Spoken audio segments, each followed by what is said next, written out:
మంచు విష్ణు హీరోగా కన్నప్ప సినిమా రూపొందుతోంది. ఆయన సొంత బ్యానర్లో నిర్మితమవుతున్న భారీ బడ్జెట్ సినిమా ఇది. ఈ సినిమాకి సంబంధించిన చిత్రీకరణ చాలా వరకు న్యూజిలాండ్లో జరిగింది. ఆ తర్వాత కొంత చిత్రీకరణ హైదరాబాద్ రామోజీ ఫిల్మ్ సిటీలో వేసిన ప్రత్యేకమైన సెట్లో జరిగింది. తాజా షెడ్యూల్ కూడా ఈ నెల 7వ తేదీ నుంచి రామోజీ ఫిల్మ్ సిటీలోనే జరుగుతోంది. ప్రధానమైన పాత్రల కాంబినేషన్లోని కొన్ని కీలకమైన సన్నివేశాలను చిత్రీకరిస్తున్నారు. ఈ సినిమాలో నందీశ్వరుడిగా ప్రభాస్ కనిపించనున్నాడు.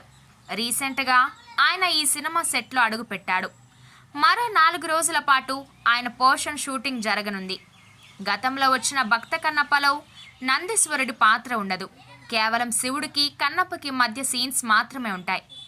ఈ సినిమాలో నందీశ్వరుడి పాత్రను డిజైన్ చేశారు. ఇతర కీలకమైన పాత్రలలో అక్షయ్ కుమార్, మోహన్ లాల్, శివరాజ్ కుమార్, మోహన్ బాబు తదితరులు కనిపించనున్నారు.